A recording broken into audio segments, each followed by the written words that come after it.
Sa dilim ng Fort Santiago, matagal nang itinuturing ang Fort Santiago sa Intramuros bilang isa sa pinakamahalagang bahagi ng kasaysayan ng Pilipinas. Pero para sa mga taong matagal nang nagtatrabaho roon, mga tour guide, guard at maintenance crew, mas malalim pa ang katahimikan nito kapag gabi. Ayon sa kanila, hindi lang kasaysayan ang laman ng mga pader na iyon, kundi mga alaala ng takot at kamatayan na hindi pa rin nabubura.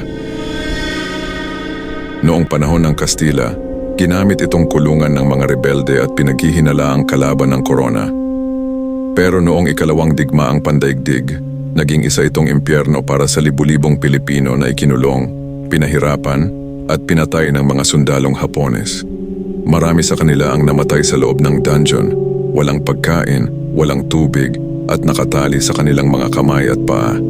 May mga bangkay na hindi na nailabas, kundi inilibing na lang sa mismong sahig ng selda. Si Marco, isang veteranong tour guide, ay matagal nang nagdadala ng mga turista sa lugar. Pero kahit gaano siya kasanay, may ilang sulok sa Fort Santiago na iniiwasan niya kapag wala ng araw, lalo na ang dungeon at ang makipot na pasilyo papunta rito. Minsan na kasi siyang nakaranas ng kakaiba roon, isang bagay na hindi niya makalimutan. Isang gabi ng Agosto, tinanggap niya ang alok na mag-guide para sa isang special night tour. 4 lang ang bisita, 2 dayuhang mag-asawa, isang Pilipinong history buff at isang litratista na gusto raw makunan ng dramatic shots ang lugar. 8:00 ng gabi, nagsimula silang maglakad mula sa main gate. Walang ibang tao sa paligid maliban sa isang guard sa may labas. Tahimik, malamig at malakas ang hampas ng hangin mula sa Ilog Pasig. Pagpasok nila sa plaza, nagsimula na si Marco sa kanyang kwento. Inilahad niya kung paano naging mahalagang kuta ang Fort Santiago noong panahon ng Kastila at kung paano ito ginamit ng mga Hapones. Habang naglalakad, napansin niyang parang may kasabay silang mabibigat na yabag. Sinilip niya sa paligid. Wala naman. Nang malapit na sila sa bungad ng dungeon, isa sa mga bisita ang tumigil at tinuro ang koridor sa kaliwa. May sundalong nakatayo doon. Bulong nito. Sinilip ni Marco pero wala siyang nakita. Tanging pader at dilim lang. Pinilit niyang ngumiti at sinabing baka anino lang ng mga poste sa labas. Pagpasok nila sa dungeon, sumalubong agad ang malamig at mabigat na hangin. Hindi ito karaniwang lamig. Ito yung tipong nanunuot sa balat at buto mo. Kasama nito ang halimuyak ng kalawang, lumang kahoy, at isang matamis na amoy na parang dugo. Mula sa sulok, may narinig silang mahina ngunit malinaw na pag-ungol. Una, parang isang tao lang.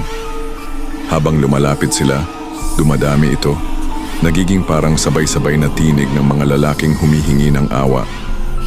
Sinubukan ng litratista na kunan ng larawan ng lugar, pero bawat kuha ay puro malabong imahen, kahit malinaw ang ilaw mula sa flash. Sa isang larawan, may nakita silang hugis ng mukha sa sulok ng kadiliman, nakadilat at nakatitig sa kanila.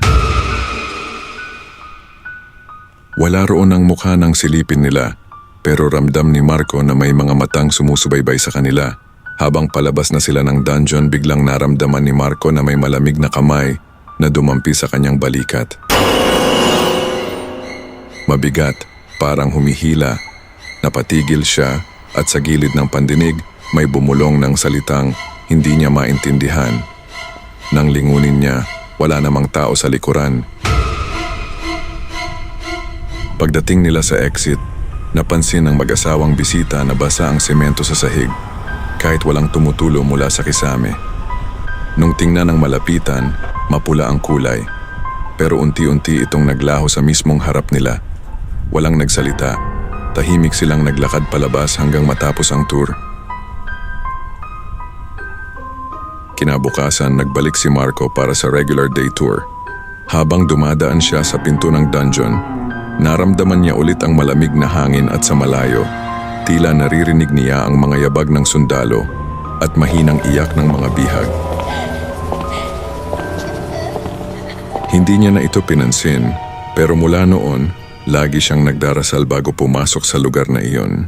Hanggang ngayon maraming gabay at guard ang nagsasabing nakakarinig sila ng mga sigaw at yabag sa gabi, lalo na kapag umuulan.